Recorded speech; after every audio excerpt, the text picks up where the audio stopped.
This is Concepts, where two pretentious sirs quibble over ideas that explain today's world. Phil Shea and Steve Rose. Before we get started, I just have a content warning for this episode. We do discuss the topic of suicide. If you or someone you know struggles with thoughts of suicide, please contact your local crisis line or suicide hotline. If you want to learn more about the topic, you can check out steverosephd.com under the suicide and mental health category under articles. Enjoy the episode and take care.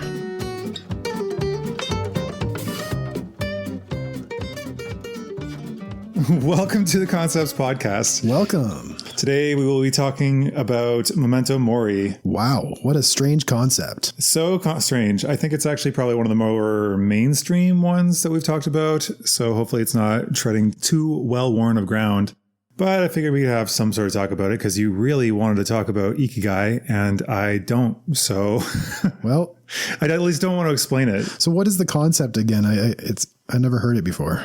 Are you serious? Memento Mori? Memento Mori? Okay, then I guess this is perfect because I thought you would be... I don't think the average person knows about this. I don't know. Maybe not. Maybe. Do you know about it? Are you familiar? I've never heard the term before. Are you serious? Oh, I thought you would have been like, oh, I've been there, done that. So this is the curse of knowledge. Yeah. Okay, so Memento Mori is Latin for remember that you must die or that you will die, or just simply remember your death. And wait, you do know about this because you remember that bird? I know. Yeah. Yes. I know about the idea. I've never heard the concept. Okay. We're going to touch on that bird at some point, but yeah. Okay. So originating from an ancient Roman tradition, supposedly, where a slave would stand behind a general who was returning victorious. And while they were parading through town, the slave would whisper in their ear, Memento Mori. So like, remember, you're going to die. This is not all of your life. This is not permanent. This is just a fleeting thing. And I guess focus on what you're going to be doing next. Maybe I don't know exactly what their intention was other than just like, maybe don't rest on your laurels. Anyway, what have you been thinking about lately? Crisis calls, de-escalation, dialectical behavioral therapy. Remember, this is with absolutely no context. So can you give a little more light on that? Oh, well, I do work as a person receiving crisis calls, my side gig, as well as private practice clients. And it's been a fun time the last few days, really getting acquainted with the types of callers that I've been receiving. You didn't mention that this was specifically for COVID, I think, and within a very respected institution, if you want to name them. I don't know if you do. Very, very respected. We'll just leave it vague. Sure, yeah. But it is a specific COVID-19 emergency call situation where you get a mixed bag. You get everything from strong suicidal intention all the way to like, I just want a few quick tips and everything in between. So it's been very fun and a learning experience. Yeah, I'm sure that's exactly what people think of when they think of fun. Well, my version of fun is a good challenge in an area that I enjoy, and it's been just that, I'll say. Okay. Yeah, I mean, that would be kind of fun. And what about yourself? Me, I had, well, three things. First are two quotes. Both are just memes / unaccredited quotes. The first one is slow success builds character. Fast success builds ego. I think I sent that to you yesterday. I thought that was interesting. That's such a good quote. And I think it's relatable to people in their 20s, early 20s, when you're not necessarily getting fast success, but you're learning so much really fast, like in university or college, when you're acquiring all of these understandings and insights into the world so rapidly, like a fire hose. And then you develop this ego around, I know everything. And therefore this belief is the best. And then you get the ego around it, get defensive, Facebook flame wars, that whole loop. We've both seen that before. So What I'm thinking actually is it ties into two things. One came from you just speaking now, and the other one was something I've been thinking about that I didn't connect to this until I just said it, strangely. So the first one that you were saying is it ties back to the fixed mindset thing we were talking about last time, where I was thinking about this, how intelligence, if you're a really smart kid, then everything comes easy to you as a child, which builds you some ego around the fixed mindset. I am a smart kid. But then eventually stuff gets more difficult and you don't actually know how to learn. You don't know how to push through difficulties like that. And so they end up actually kind of petering out. That was one thought.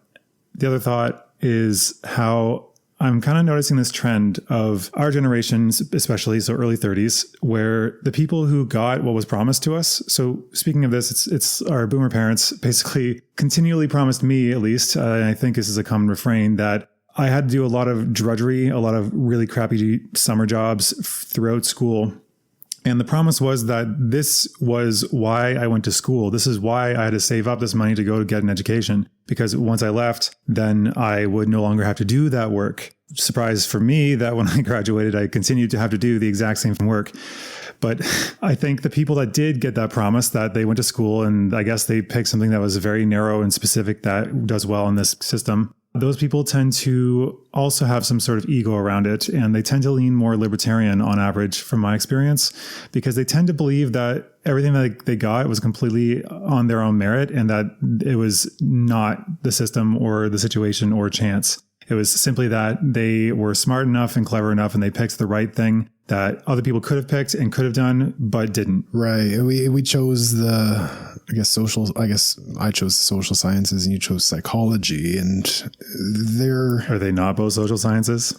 I guess psychology as a social science, or some people say behavioral science. Either way you want to say it, it's not an engineering, accounting, nursing. STEM. That's a very smooth grease slide transition right into a specific role. Like we have to really be creative in how we apply what we've learned, because there's no specific, well, more for psychology. You could see that the psychologist makes sense, or like counselors and all that. But for the social science, it's even broader, I would say, in that you really have to get creative after schooling. Yeah, and that's actually something that would be a common retort to us, that we simply chose wrong. But I guess the counterpoint to these things... we chose wrong. I know, right? Like the counterpoint to this is like, it's not like I couldn't do accounting or I couldn't figure out these other things. It's merely that I don't enjoy them. I would feel like I would be succeeding at something that I would consider currently to be a failure. I would be doing something that I hate.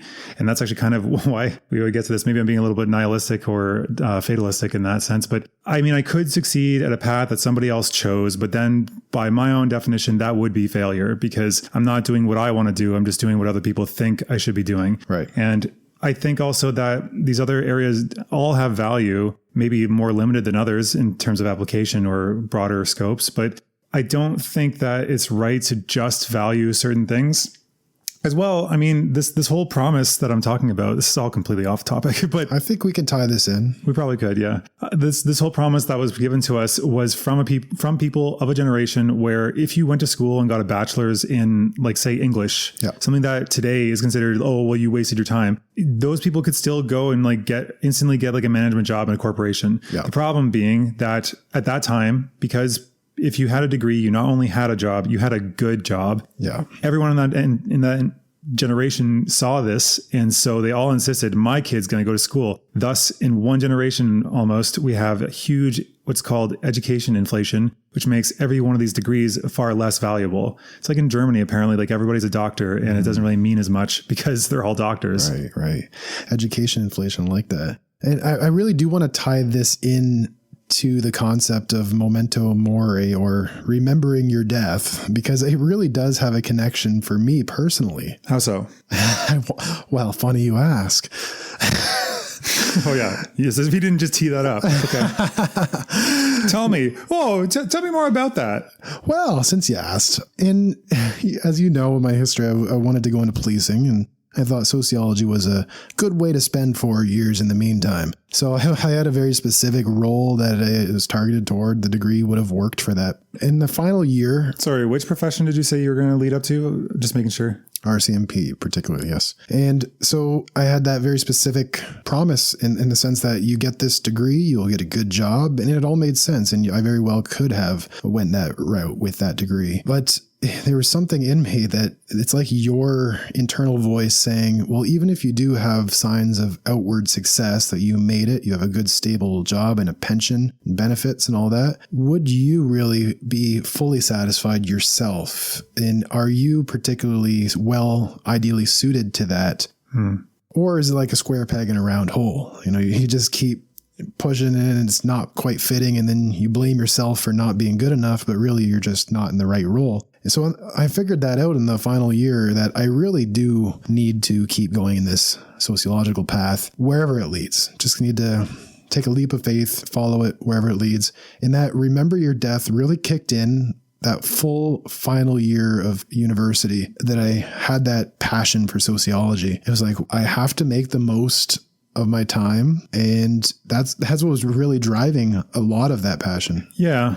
And I can definitely relate with that. If you remember from, I think the first episode, maybe second, where we spoke about nihilism and how I wanted to make a difference and have an impactful life. But then I realized that if you zoom out too far, then it doesn't matter at all. And so that, I guess I was struggling with that in my own terms, because like, I don't know, what am I doing now? I'm doing a podcast. I'm writing children's stories. I'm writing about Dungeons and Dragons and coffee online. So, I mean, I'm helping some people, I guess, in some ways, but I guess there are more we could do. But then, I mean, do we have to change society or change the world for it to be important? Can we not settle for, I don't know, personal satisfaction, I guess? Well, if that's your thing, like, so my thing is just so happens to fit well with changing society and or the world one person at a time, ideally in an ideal sense. But it's not because of that I'm doing it. It's more of, you find something that draws on an intellectual passion that happens to fit with your unique strengths. And outwardly, it could be like, he's such a good person helping people. But, you know, that's not, there's many different ways you can help people. Like policing is one way. But, I don't know where I'm going with this, but that's that. Well, we can use that. I mean, eventually we're going to talk about work and Ikigai, which we've already mentioned. For those paying attention, I did mention that there was 2 quotes, and I've only said one and a third thing. So I'm just going to tack onto those. And then afterwards, I want to talk about stoicism for a bit. I don't think anyone remembers the fact that you didn't say your 2 quotes. I guarantee somebody's going to be like, wait, he said this, but he only gave a third of that. So the other quote was just actually, give me my quotes. The other one was a joke quote, which was, why do men start podcasts instead of going to therapy? So I love it. I was laughing at that because I'm like, oh yeah, hey, look at us. I guess you technically are a therapist. So this is my therapy. Yeah, because you're the counselor. I'm not one. So what do you want? Yeah, this is my therapy. Okay, well, good. Your concept therapy. Yes. The other one is that I've been reading the book Anna Karenina by Leo Tolstoy. And I got to say, I really don't get why it's a classic. I'm assuming you have not read this, correct? No, I've heard the name, but no, I haven't. The only reason I'm continuing to read it, because it's kind of loosely about this girl. She's involved, but like the more central focus of the story, the main drive of the plot is the guy that she falls for, is the guy that keeps sleeping with everybody else. He's basically a womanizer that's wrecking other marriages and such, including hers. So the only reason I'm finishing it, because it's this kind of flimsy, kind of boring plot to do with mostly romance. I don't think I've heard too many guys have read it, except for my one friend. He said, only read it if you want to hear about how living in the country is amazing and how living in the city is terrible. I don't know. I'm like 3/4 of the way through, and I can see what he's talking about. When he said that, I was wondering if he was maybe the Russian Ayn Rand, where the first half is just kind of a plot that's okay, and then the second half is just continually hammering the same points again and again and almost dropping the facade of a story and just going straight to philosophy. The main thing that I take away from his writing, though, is that his insight into psychology is actually very interesting. Just the odd quip will come up. And one thing that he mentioned was one character being in want of wants. They wanted to want something. And I think that actually seems somewhat relevant to Memento Mori, because if some people, they wish they had a drive to do something, but they just can't find it.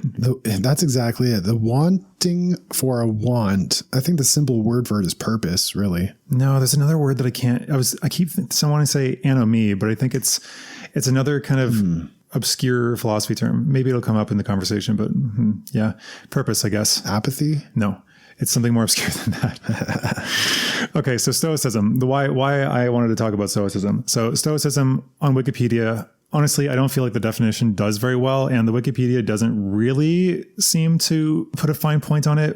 Okay, here's the definition of it.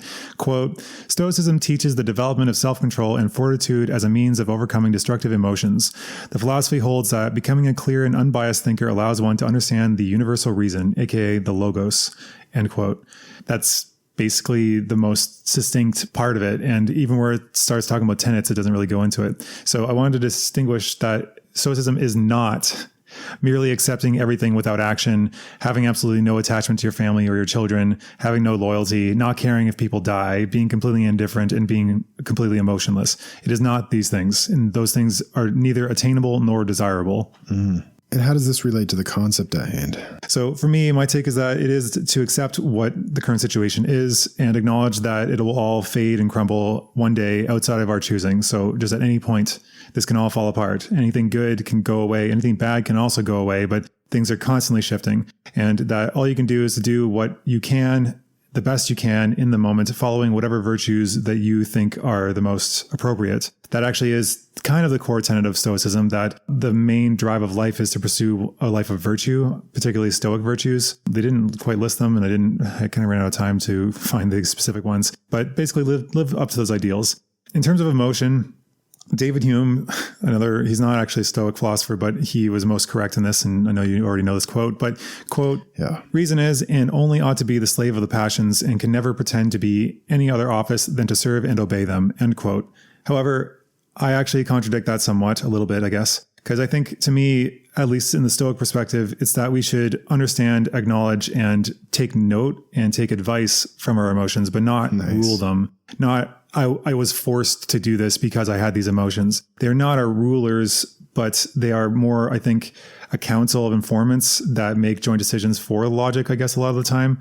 However, I also maintain that they fail us in a number of contexts of modern day because they didn't evolve around this technology. Mm-hmm. So, for example, if it comes to trusting people, then I think our emotions will lead us well a lot of the time, because that's the thing that our emotions evolved around.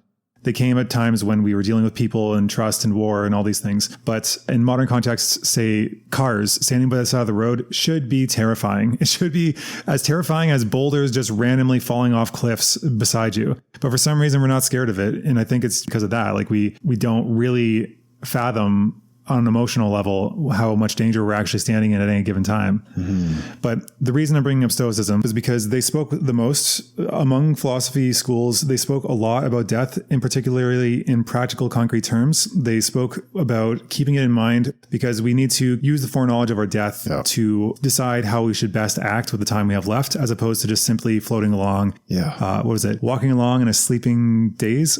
Like base animals. So a quote from Seneca, quote, "You are scared of dying, and tell me, is the kind of life you lead really any different from being dead?"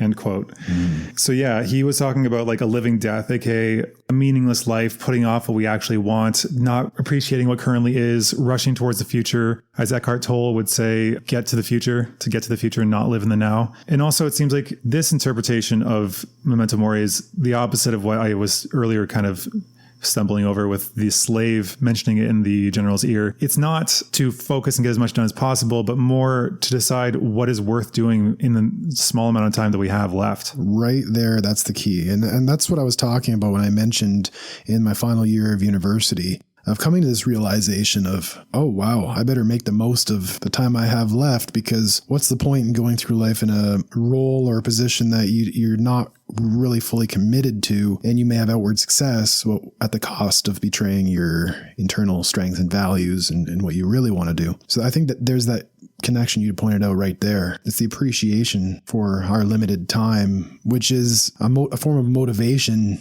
to do something about it rather than just walking around in a haze. Right. And it reminds me quite a bit of my research with veterans in transition to civilian life, where they came from an environment where they were constantly reminded of their potential death, and there was bullets and bombs and everything. So they were living that every day, where they didn't know if they would make it to the next moment.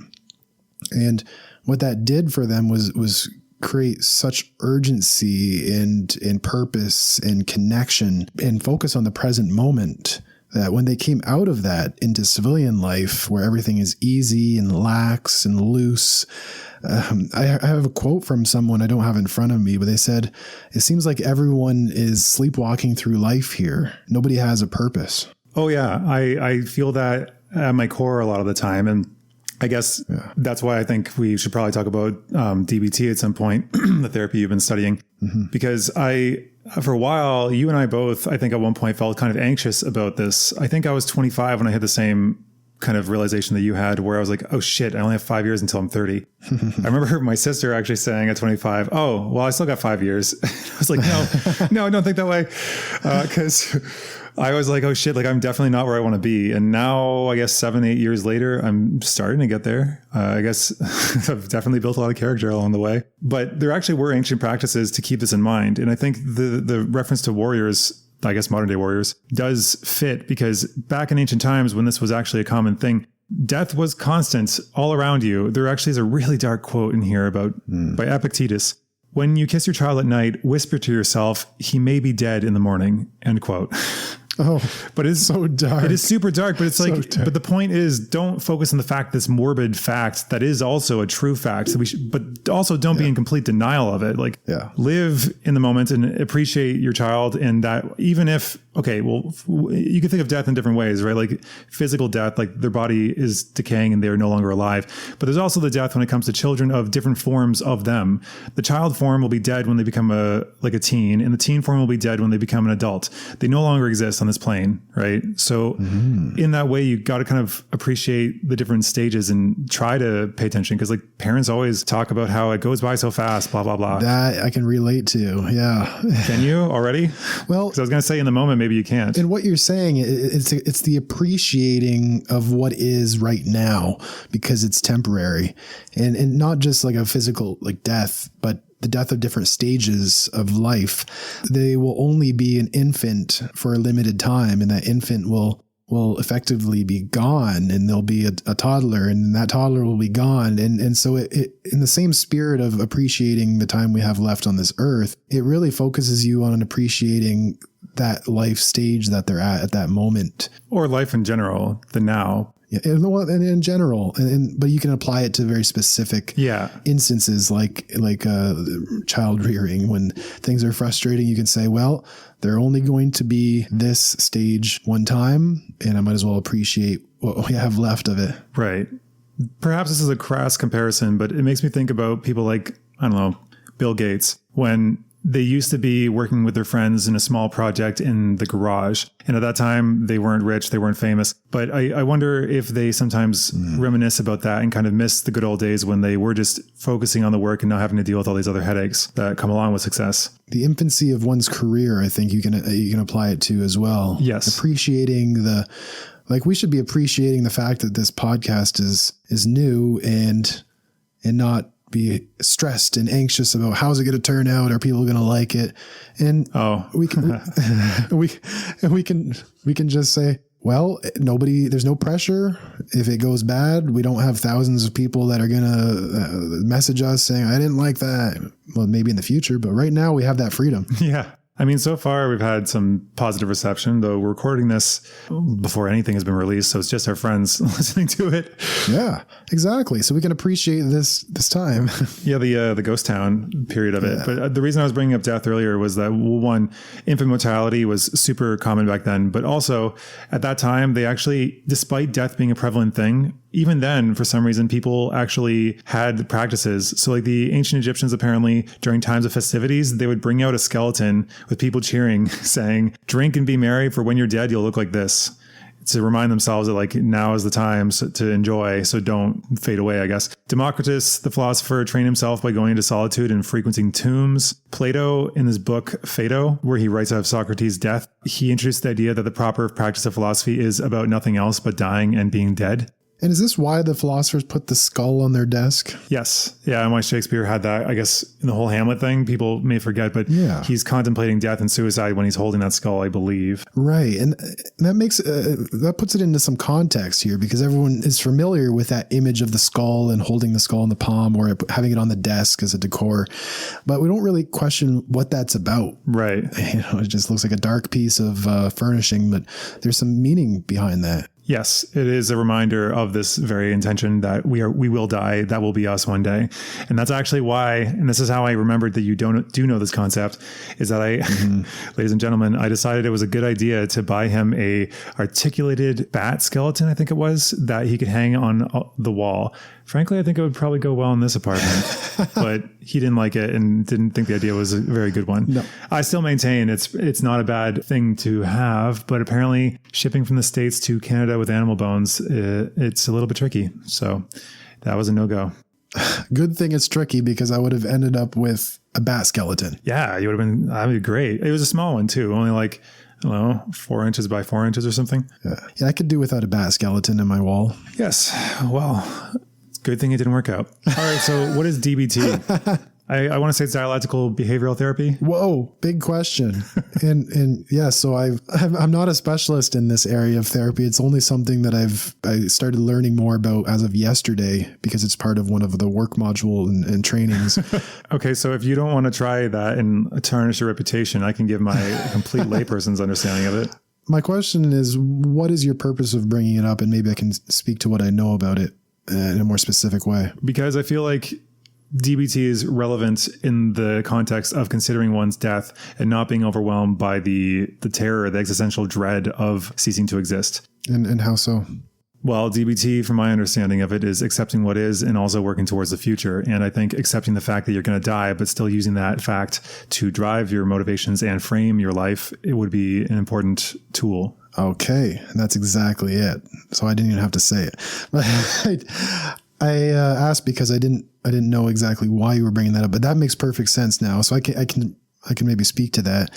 The dialectical part of the word in DBT, dialectical behavioral therapy, stands for, I guess, the interplay of opposites. Like dialectics in philosophy is the play of opposites, so like debate. And you can see that a lot in Socrates. In his writing, is constantly playing devil's advocate. It's dialogue, or dialectic is kind of that play of opposites of always looking at this or that. And you're trying to come to some synthesis on the truth of a situation by constantly looking at the opposing arguments. But in DBT, it's more of a psychological tool where we look at two opposing things that look like they're contradictory, but are both true. And instead of saying an or statement, it has to be this or that. It would replace the or with and. I mean, have some flexibility in holding two opposing things to be true at the same time. And the two things that are relevant to this is that you are going to die and nothing matters, and life is worth living and finding some sort of meaning despite that. And it may be the only thing that matters. Yeah. So everything matters and nothing matters. Depending on how you frame it, yeah. And depending on how you look at it. And it's not about trying to pick one side and say, well, this one must be true and the other one's false. Yeah.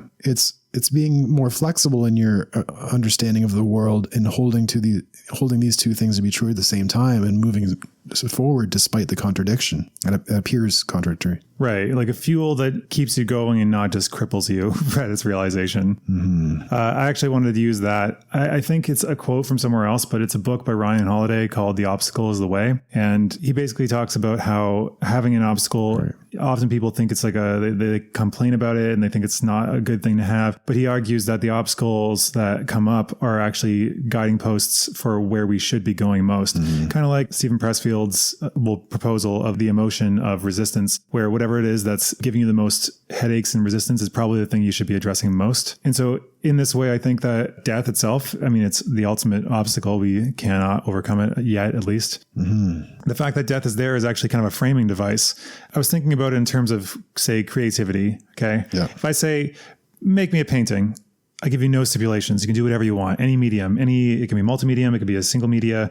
It could be performance art. I don't care. Whatever you want. Complete freedom. That's crippling. That's really, really difficult to do anything with. It is. It's like those assignments in school where they say, write me an essay. Oh, I hated those. And well, the student will always ask, can I have more guidance? How many pages does it need to be? What does it need to be on? What type, what is the formatting? And there's all of these questions that give you guidance. Okay. Name a form of poetry that you know about. Haiku.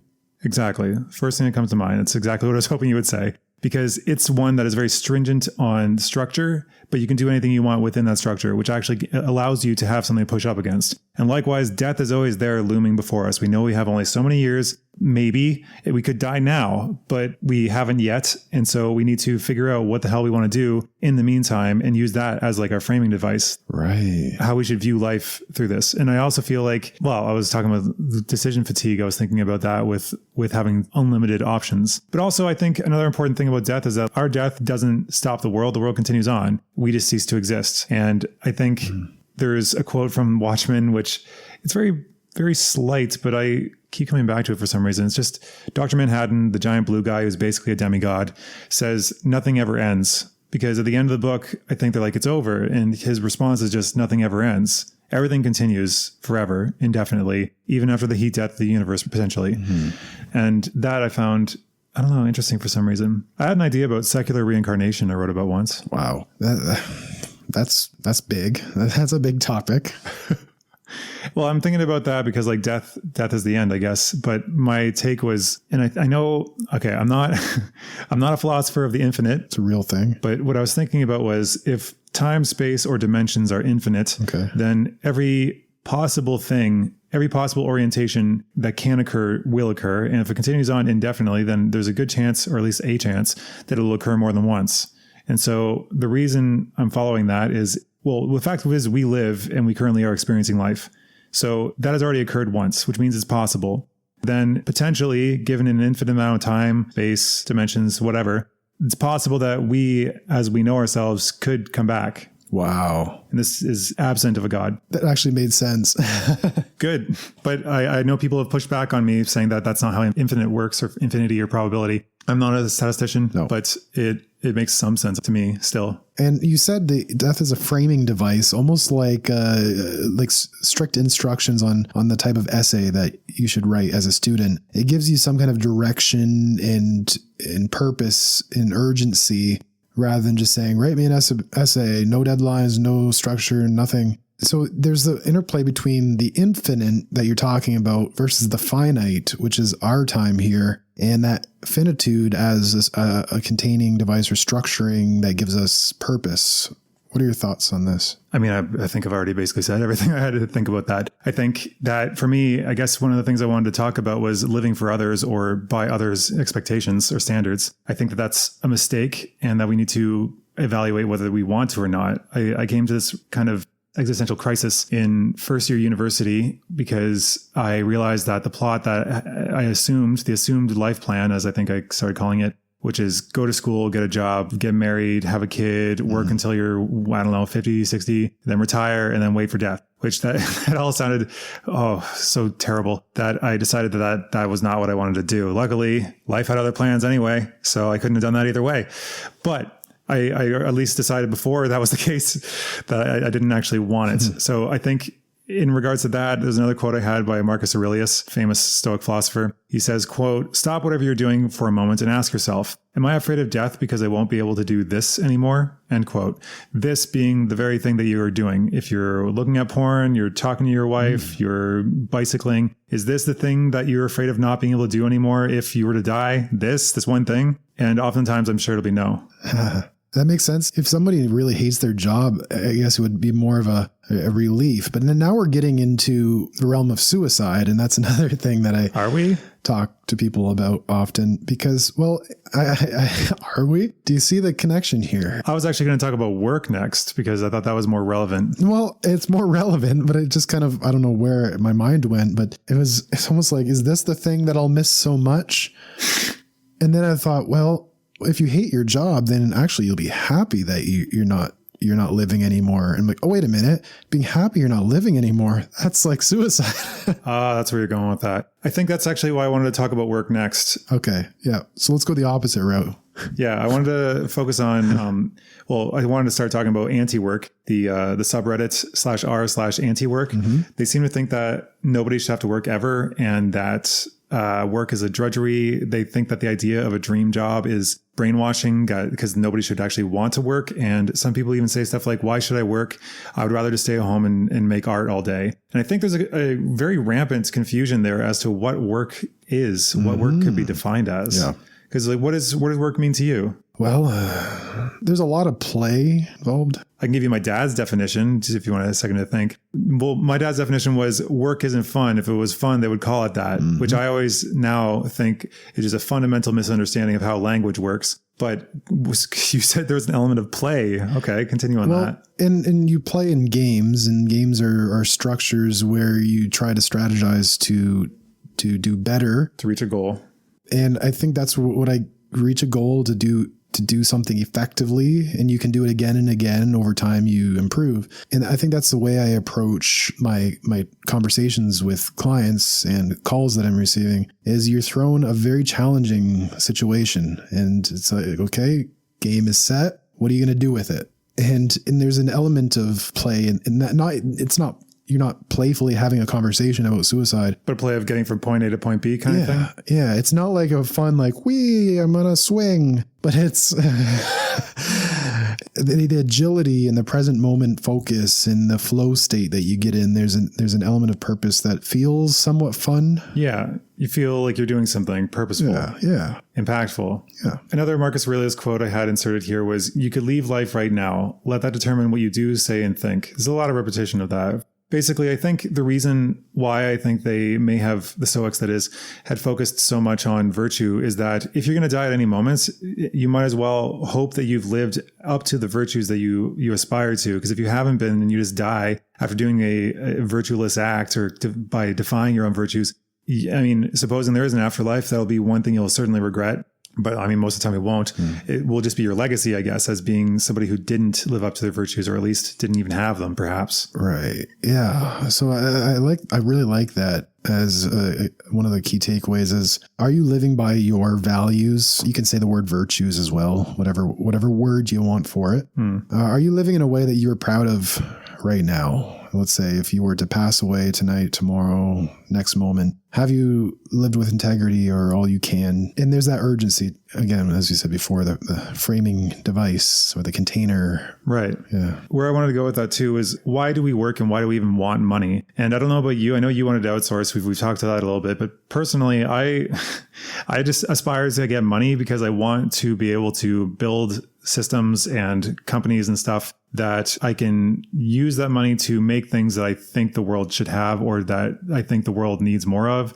Like, I don't know, a product, maybe, I mean, even a company that will self-terminate eventually, one that doesn't have planned obsolescence. I would rather have enough money that I wouldn't need to have public companies, because I feel like the whole shareholder ethic of like profits now indefinitely and no losses or else they'll be pissed off. It's a very short-sighted strategy that does not pan out in life. And I kind of am trying to figure out how to move forward in a society that is currently and has been led by very short-term goals for the longest time. So I think that's why I want money. Like, why do you want to work? I guess for you, it's more of an enjoyment thing, a fulfillment in that way. Yeah, I see money as a tool, just like yourself, and as a tool for me, largely outsourcing is the goal of things that everyday things. We talked about the fox and the hedgehog and how I am not so big on the everyday things. I'd rather not do house maintenance and handyman stuff and all of that.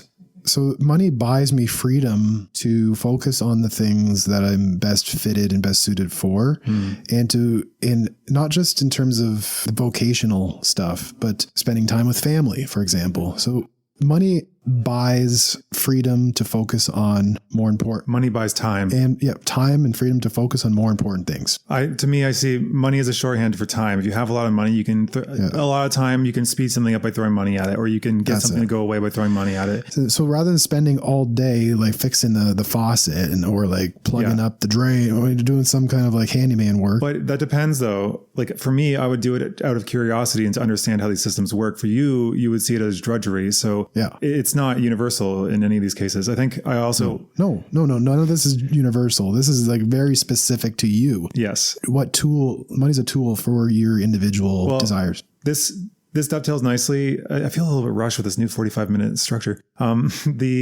The next thing I wanted to touch on before going to the conclusion was Ikigai, which we have mentioned many times, but we have not actually defined. So Ikigai is a Japanese concept meaning a reason for being. It is a combination of 4 different things, and it's easy to see in visual form, so we'll be posting that, but it's a combination of what we love, what the world needs, what we can be paid for, and what we are good at. A combination of those 4 things is Ikigai. So something you love, are good at, the world wants, and you can get paid for. But I mean, easier said than done figuring out what the hell that is, especially as the world continues to evolve. Yeah. So maybe I can get more into that in a future conversation. I like that concept. Nicely worked in. Yeah, you do. Keep pushing it, even though I'm the one that has to research it and teach about it. Okay, so conclusions. Yeah. I was going to say that as long as you continue pushing your goals forward and you figure out what those goals are, these are the things that are important, what it is you want to do with your time, and also use death as a movement forward, but don't expect or require yourself to have instant success because it's not going to work like that. The Chinese have a phrase, it's a proverb, it doesn't matter how slowly you go as long as you do not stop. Mm-hmm. And I think that's the important thing. Like just keep chipping away like I guess we're doing with this podcast. So I also think that there are positive takeaways from this. What do you think are the positive takeaways from remembering your death? Well, the key thing there is that instilling that urgency and pivoting toward what matters at any given moment when you feel like, am I just going through the motions? Yeah. Am I sleepwalking right now? Am I sleepwalking right now? It's a good question to ask yourself on a day-to-day basis, really. For sure. What did I do today that actually pursued some end that I feel is worthwhile, I guess, even a minor thing, even just setting up your workspace for like a couple minutes. I don't know. Mm-hmm. For me, I think that a positive takeaway is to realize that we all hear these stories of people who had terminal cancer or they just dropped dead of a heart attack, and that could be us at any time. But the people that survive, like suicide survivors or people who survive terminal illnesses, defying the odds, they end up usually coming back with a much more verve for life. They usually want to live much more and appreciate life much more than the rest of us. Yet we all have the exact same circumstances, and it's just a difference in perspective. And I think that's why the Stoics constantly say, like, you could die right now. You could die right now. I think one basically said, you have died. You have already died. The time in the past is already dead. You are dying every minute, basically. Mm-hmm. Every minute that's passed so far is dead now. It's gone. So take what time you have left, assuming you had died just this moment. Mm-hmm. Take whatever time you have left and do with it the most that you can possibly do. And again, this is by personal definition. This is not by societal definition. You don't need to chase $1 million. You don't need to chase a yacht unless I know like Steve does. But do it for yourself because you enjoy yachts. Yes. So be present in the moment and ask what you're rushing towards, because often we're just constantly rushing. But generally the answer is we're rushing forward towards our own death. We're trying to get faster, to move forward, to die. Like that's what we're rushing towards, regardless of whether you achieved all your goals and your savings goals for the year. These don't matter ultimately. I mean, they do matter in the short term and we should still focus on them, but I don't think that we should sacrifice living in the moment and enjoying our lives just so that we can do the things that society tells us to do. Love it. That was just you always come up with the most brilliant conclusions. Oh, thank you very much. My thinking was time is going to pass either way, so we might as well use it to the best we can and live on our own terms. Live on your own terms. That's something we keep coming back to again and again. And I think we will continue to do that. Well, hopefully. Anyway, thank you for listening in this time. We will be back again next week. And thanks for tuning in. Take care.